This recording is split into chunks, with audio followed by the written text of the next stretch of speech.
Hi guys, my name is Kayla Shaw and you're watching In Focus with the Witness TV. In our last episode, we spoke with Caroline Holly, the co-founder of Life Changer and its expansion Lifeboat, which is aimed at aiding the homeless people in Pietermaritzburg in the best ways it can. From its humble beginnings to highlighting the importance of compassion, Caroline represents one of the many championing for the homeless in the city. And today, not skipping the beat, I'm joined by Thami Gcwabaza, who is her co-founder of Life Changer and now the new chairperson of Pietermaritzburg Homeless Network. How are you doing? Hi. I'm doing okay. Just trying to wear more caps, but other than that, I'm doing fine. Awesome. Well, tell me. I think let's go right into it. I don't like waiting. Yeah, Let's just do it. So how did you get involved in the homeless? Like, what was your first experience and the dedication that you've shown us? it's a funny, not funny story. I think. Many years ago. But yeah, a while ago. I think it must have been 2019, if not 2017. My brother was older brother was running a bit of a tuck shop in one of the local schools, and he'd have like access product at the end of the day. So he calls me up and he's like, "Hey, bro, I know you do the whole church thing, so I'm sure you can find people to give this to." I'm like, "Okay, firstly, wow. Secondly, yeah, sure, I can find people." But he gave me, I think it was snowballs or Chelsea buns that day, and some yogurts. So I put it in the back of my vehicle, and in the evening I went out. It was a Wednesday, and I was like, "Sure, I'll find some people on the street that I can give it to."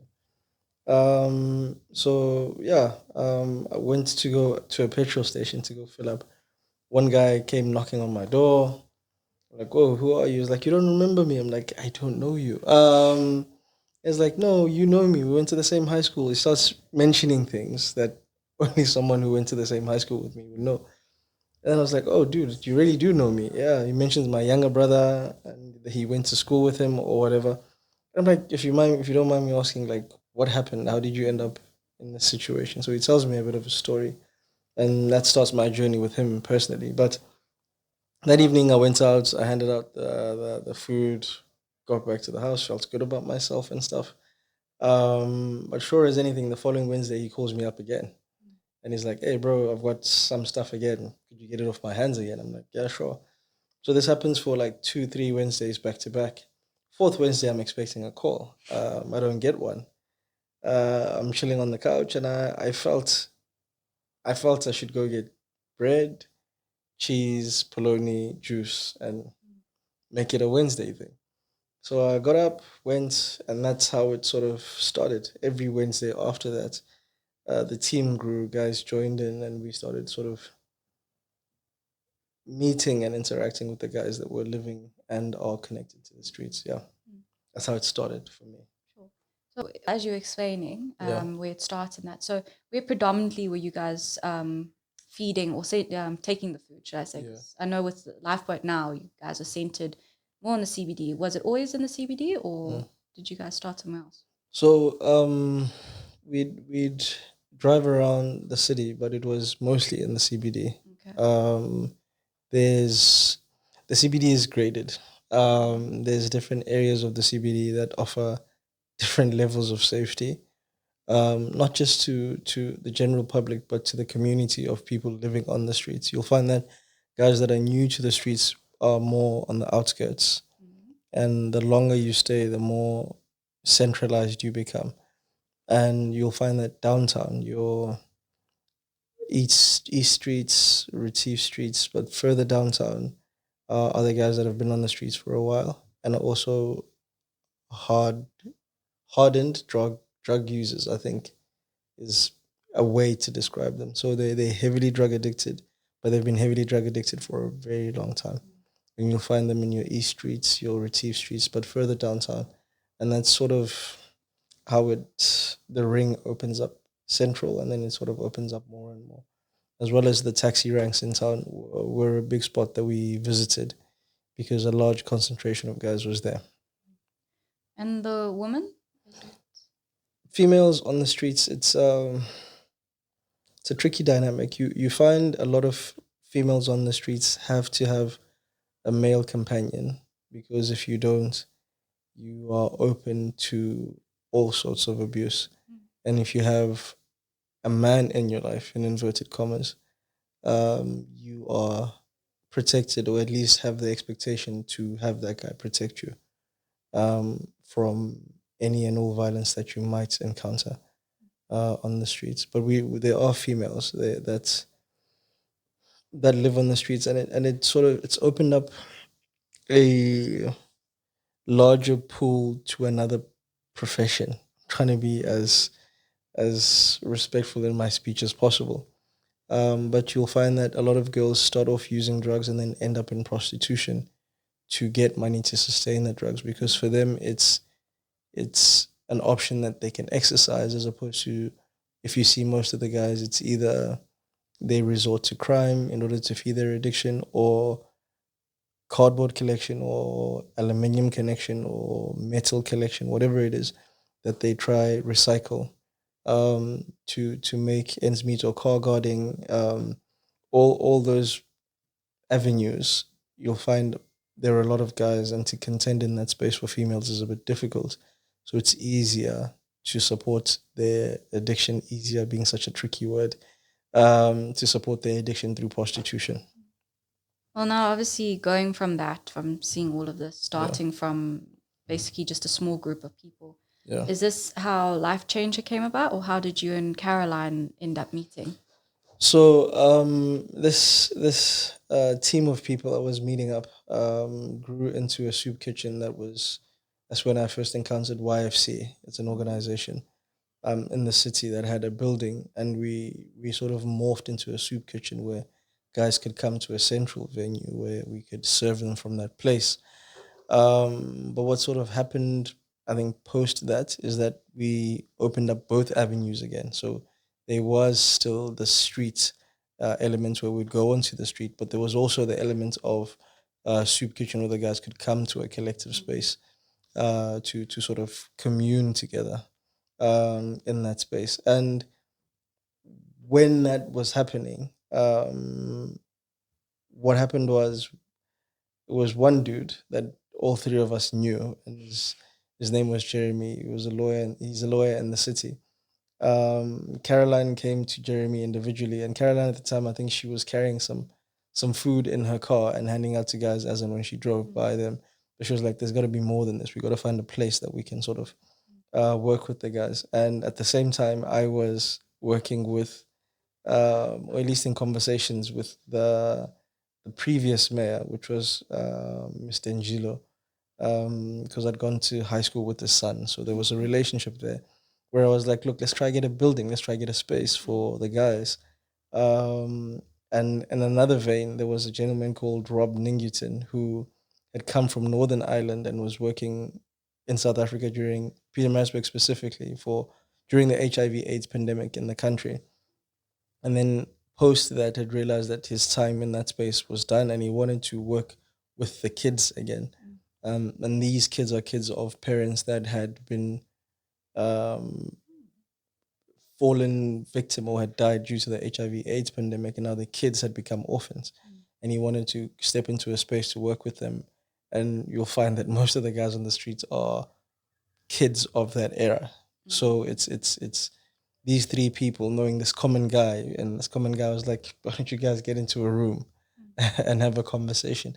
And that's how Life Changer as a concept was born, because Rob had the idea of working into children's homes to sort of stop the flow of kids onto the streets, because we found that about 60% of the guys that we work with have had an encounter with the child and youth care center in some shape, form, or size. So we have that leg of stopping the flow onto the streets, but also working with the guys that already find themselves in that space. And that's where myself and Caroline's heart sort of met, and the three of us, sort of started Life Changer. That's how Life Changer was born. Yeah. Sure. Then what's your role within it? Obviously, as Yeah. co-founder, but within it, what are your responsibilities? So mostly it's a lot of advocacy into spaces and raising awareness, Managing the team. We do that jointly with Caroline that we have working in the lifeboats, as well as fundraising, but almost carrying the vision of what we feel we're led to carry in the stream, but holding it open-handedly enough to allow people to speak into it and see what it sort of becomes. Um, as long as it's still solution-based and it doesn't deviate from the original parameters of this is the demographic we're working with and this is why we're working with this demographic. So yeah, for me, it's mostly fundraising, awareness, and as well as management of the team that we have on the ground. Yeah. Okay. And obviously, with you being on the ground from basically the very, very beginning, Yeah. before life change and everything, the guys knew who you were, or at least could associate something with you. Obviously, Yeah. like Caroline, she referred to herself being called Mama or Auntie Caroline, Yeah. or even Mama Colgate at one point. Yeah. Do you have one of your own like little names that you can share? I do, but it's not as exciting. It's just so Thami is my name. So most of the guys would call me Thami, which is like older brother, attached with my name attached to it. Because I think that's what they sort of viewed me as or view me as. And I think the reason for that is mostly because what guys are seeking and what guys have in this community is family. What we all really look for is a sense of belonging, and we tend to stick in spaces where we belong.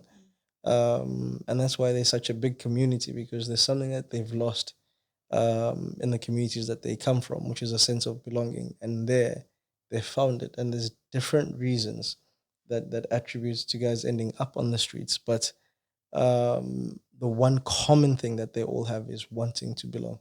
Every single one of them, they want to belong to a community in some shape, form, or size. And that's why we've come to learn that the opposite of any addiction is belonging. It's not sobriety.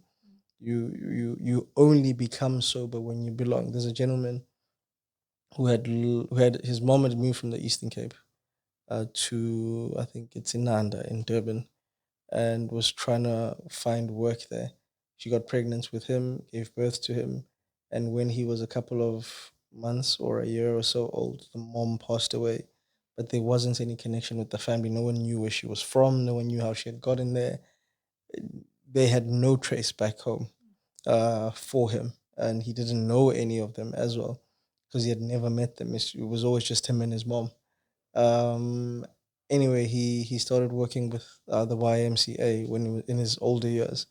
Got clean for about a period of 10 months, and then the festive season came.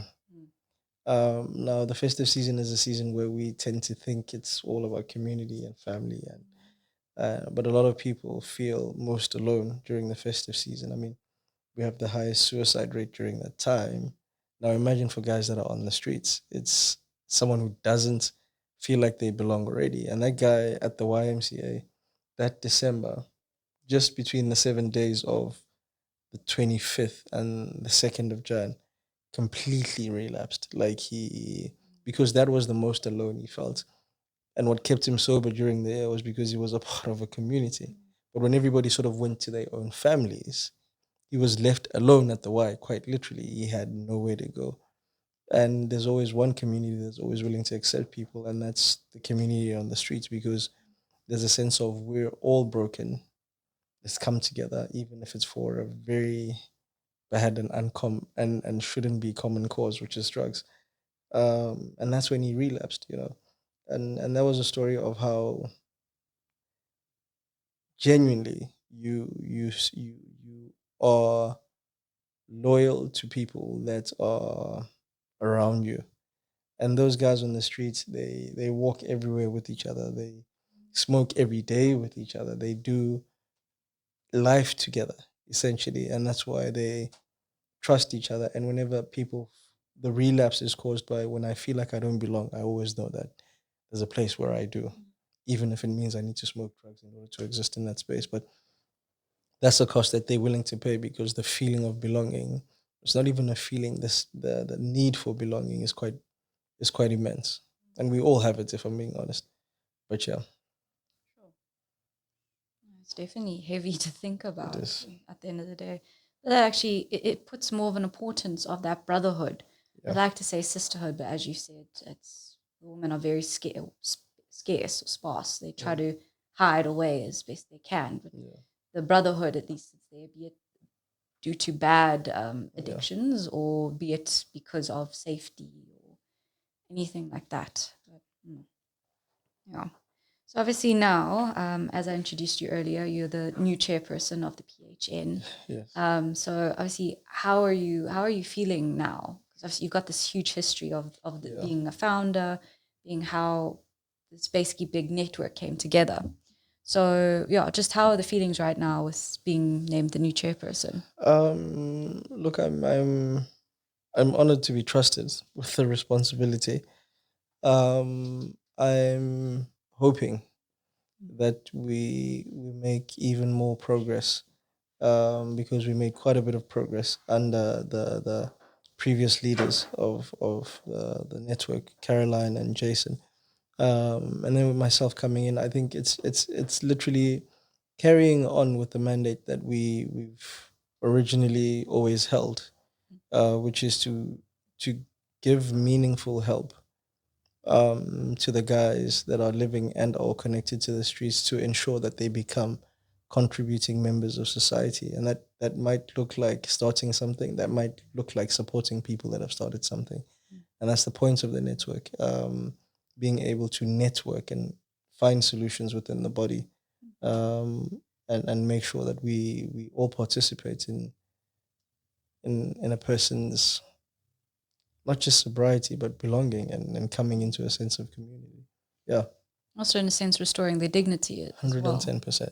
Yeah, Yeah. 110%. I think dignity is a big aspect of this journey. And it's partially why, even with the lifeboat, we have a voucher system there. And one of the things you can do with the voucher is choose an item of clothing. Um, More often than not, we've found that the guys get given stuff like given shoes, given jackets, t-shirts, whatever, but they get given stuff that they don't choose. So you just accept stuff. It could be too big, it could be too small, it could not be your style or whatever the case is. But the voucher almost gives them a sense of pride in the items that they acquire because they chose them. This voucher allows me to come in and choose the jacket I want, not just the jacket that I am given. And that instills such a sense of dignity in them, where they almost feel like they've gone shopping and they're able to buy something for themselves. I mean, if you look at it for us, for example, if you've worked hard in a month and then you get your salary and then you go and get yourself a waffle and ice cream or a pair of takis that you've always wanted, there's a sense of achievement, but there's also a sense of ownership to that item, because you didn't just get it handed to you, but also it's what you wanted. And that's when you want to cultivate someone to become a contributing member of society, you bring in how society functions into their lives so they can assimilate easier back into society. I hope that makes sense. You definitely do. Yeah. Yeah. So then, obviously, with all these different aims and that, is that Yeah. how the network or the Peter Maritzburg Homeless Network began, or how did it exactly start? Yeah. Yeah. So PHN started this way. So there's a national homeless network that exists in our country, and myself and Caroline were invited to come attend one of the conferences, and then we were invited to join as life changer, the the national homeless network. And one of the mandates that we were given at National Homeless Network was to start a local homelessness network. So when we got back to Marisburg, we were like, okay, we probably should do this, but we were heavily focused on the next step, which was getting guys a space where they can be developed. Because we hire on development. It's not just a case of is there a roof under your head, but are you as a person being placed in a space where you can self actualize? And when we came back with that mandate, we had the audience of the deputy mayor, and he said he's had the mayor actually. He said he's had a lot of people ask him for a building. So if we were consolidated, then it's easier to give a space to a consolidated effort than to give everybody their own personal space. So we with that we're like, okay, so it's confirmation of what we've just been given as a mandate for from national. So we came in, we invited all stakeholders, whether you're an individual, whether you're a company, whether you're an NPO working with or in the space of homelessness, to come join efforts with us on this thing. And from that, the network was born essentially, which consists of many different NPOs, but also state departments. Some people in state departments are also a part of it, but also individuals that are in that space, that really felt like this is a space they want to work in. And that's what the network sort of comprises of, and that's how it was started. And when it began, that's when we were able to consolidate our efforts, speak to the municipality, and start this 3 year journey of eventually getting a space that we started sowing money into and resources into getting it ready for guys to come in. Obviously, as you know, I've been following the whole shelter Yeah. movement and that, but um, the idea behind that as well, it wasn't just put them in a building. There was more thought put into it, and I 100%. know that there was these men's safe spaces that, or the men's safe space, and then there was supposed to be the women's, which Yeah. I know was yet to be built. But could you maybe explain to our viewers as Yeah. to what this idea was? Not just put them in a building, but there was a phase in There was a process. phased approach, yeah. So the whole, like I had said, we were a part of a national homeless network, and we share ideas in terms of what works, what doesn't work, what is working, what isn't working, how to get this, how to get that type of situation. So it's an idea space, and it's a resource space that we essentially share nationally. And one of the spaces, myself and Caroline, we did a bit of a tour, I guess. We went to Bloem, we went to Joburg, we went to Cape Town to sort of see what's working and what's the climate looking like in different spaces. The one thing that we learned is to identify the major cause for homelessness in your space, and then sort of formulate a way catered to your specific form of homelessness in your space. So you'll find that in Cape Town, for example, a lot of guys are homeless, but it's a lot of migration issues that are there. So it's not necessarily drug related issues. There are a lot of guys with drug related issues because of the size of Cape Town. You get pockets of people who this is a drug issue. Here it's a location issue. Here it's a migration issue. Here it's poverty issue. But there's various issues that attribute to the cause for homelessness in that space. You find Joburg is similar because they both are big cities. In a sense, with us, we have a bit of all those things, but the major cause is it's drugs for us. We have a big drug problem, which has given birth to a homelessness issue in our city.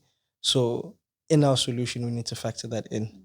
Now, one of the things that we learned in Cape Town, there were safe spaces for men and safe spaces for women. Now, the safe space works in such a way where we recognize where you are and then we supply help for where you are, but it slowly morphs you up as you sort of graduate in your own healing. So you'll find guys that are heavily drug addicted and still using drugs heavily are not the most conducive people to put into a building with copper pipes and bedding and cutlery, and because they will see those things because of where they are in terms of their journey with addiction. They will see those things as items to be sold. These are the same reasons that made them leave home. You can't just put them in the house and think that putting them in the house is the solution. They wouldn't have left home if the house was the solution, but it's more than that. Yeah, a safe space essentially looks like this. The model in Cape Town was one where there was a sheltered space. It wasn't indoors, it was outdoors, but sheltered with with barriers on either side, but one open space.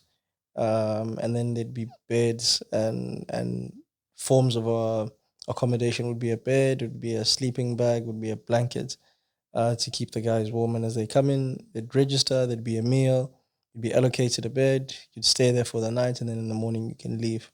It allows them for a space where they can use, but also a space where they can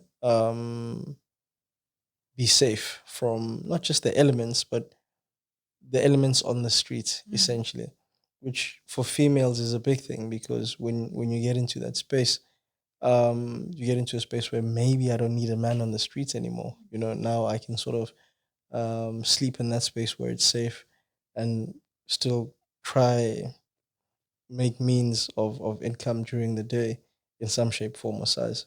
So the safe space worked on the model of you come in, you get given a bed, you sleep there, and you head out in the morning. But they had programs that almost incentivized guys to stay behind and not leave in the morning and start their journey of recovery.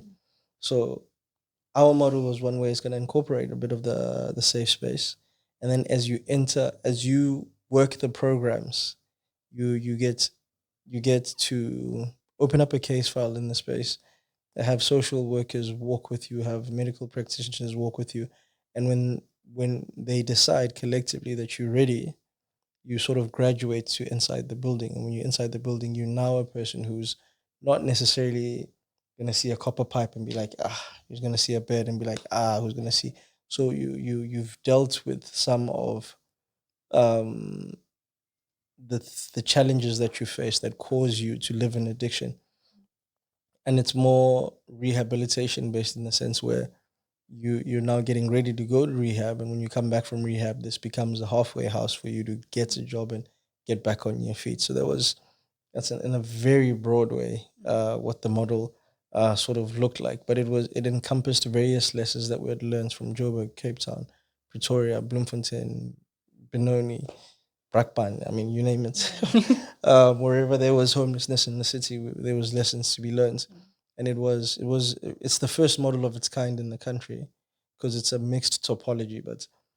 But we have confidence that when applied properly, it would work. Um, at least for an extended period of time, because it's not a 2 week thing. Um, at the very least, you need about year and a half with the person who's heavily into drugs to get them to a place where they off the drugs and then not returning again. I mean, this is you see it with U-Turn Ministries in Cape Town, which is another organization that has a similar model, but we had sort of added things to it as well. But it's all from the learnings from all these guys. But that's what the model looked like for the shelter. Yeah, Sure.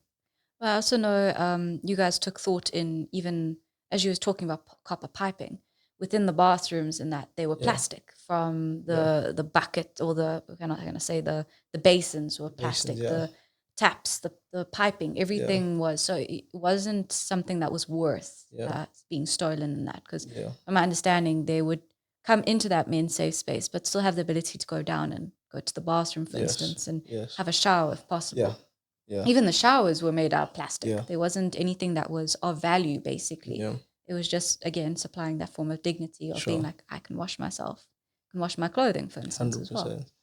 Yeah. And it comes with understanding the person that you're working with. You know, you don't want to put things in their space that will lead them to lapsing back into a space that they're trying to escape from. So we invested quite a bit of money into changing the piping. We raised some funds and we changed the piping in that space. We changed the tubs in that space. We changed the showers in that space, making it all plastic so that if the guys come in to use it, there isn't an immediate temptation to, because you got to understand the state of a person when they come into that space. Some of them have worked hard in the day and they've managed to smoke. Some of them haven't smoked and the cravings are having them. And then for him to walk in a shower and see an entire copper pipe running across, it's extremely tempting. And when they're able to get that copper, and here's my challenge with it: they get the copper, they sell it, but then they're too scared to go back because they felt like they've done something wrong, and now they almost delay their progress because they're like, I can't go back there. I stole, you know, and we want them to come back. It's so we try our best to remove as many hindrances as possible to them not coming back into a space where they can get meaningful help. So hearing about all of this and that and some of the achievements, Yeah. including the bathrooms and that, coming out now, obviously you guys have now left the Yeah. shelter, and some questions have come up as to what now happens with the network. Does it Yeah. continue? What is its future? Yeah. And maybe you can answer some of those and quell those worries, Yeah. anxieties. Just tell us, what are the next steps? Yeah. Look, the network was always a concerted efforts to help with homelessness. You know, the point of the network was never to get a building. It was to challenge homelessness. And if it means we get a building, cool. If it means we don't get a building, that's fine. So the network is still together. Essentially, it hasn't disbanded. It's not the end of the Beatles or anything like that. We're still a network and we're still working together because it consists of organizations and individuals who were already doing something in the space. You know, so it's not a case of people who are trying to figure out what they want to do. This is a bunch of people who are already doing something in the space and will continue to do so. But what this has meant is that they've come together to find out what challenges each one has and where assistance can be given to bolster each member of the network. So we're going to look at almost heading in that direction and says, okay, this is what you got. How can we support you with what you're doing? This is what you have. You're already a part of the network. How can we support you in what you're doing? So sort of use the network to assist the network in the various spaces that it's sort of working in, but also we're toying with certain ideas like looking at a housing first model, which has worked brilliantly in Cape Town, and we're having conversations with the lady there that's sort of started that, and they've got a couple of houses going now, and guys have seen great results in that. Most guys who have gone through that methodology haven't lapsed back into the streets, and that's what we want. We want to create contributing members of society like everybody else. So we're looking at the housing first model, and we're looking at how we can sort of possibly get a space in the city and start executing that using the context within the network. So someone leads it, someone does that, someone does this, but we all contribute towards the same cause. But the network is definitely still intact. I think it's more impactful in the way that we're working things now. We had vested a lot of energy into the building and a lot of resources into the building, yet we weren't necessarily able to be completely um, in control of factors that led to the shelter being able to operate. We had to rely on stakeholders outside of ourselves in order for us to legally do stuff because we won't contravene any law by any stretch of the imagination. We've seen how mistakes have happened in the country and how the homeless have suffered because of mistakes done by organizations, and we don't want to be a part of that. So we stick to the book, but we do our best to help the guys in a safe and progressive way going forward, not just to be in a position to say that we're doing something, but to be in a position that we're doing something and it's sustainable and it's long term and it's legal and all these factors that we need to tick, we tick, and then we move forward. It might be a slower pace than just breaking certain things, but we believe it's the right pace, and that's what we're sticking to. Yeah, Rather do something properly than rushed and broken, 100%, basically. 100%. Yeah. Oh, awesome, Thami. Thank you so much for Thank coming you guys here for having me, today. man. This has been And cool. yeah. Yeah. Oh, yeah.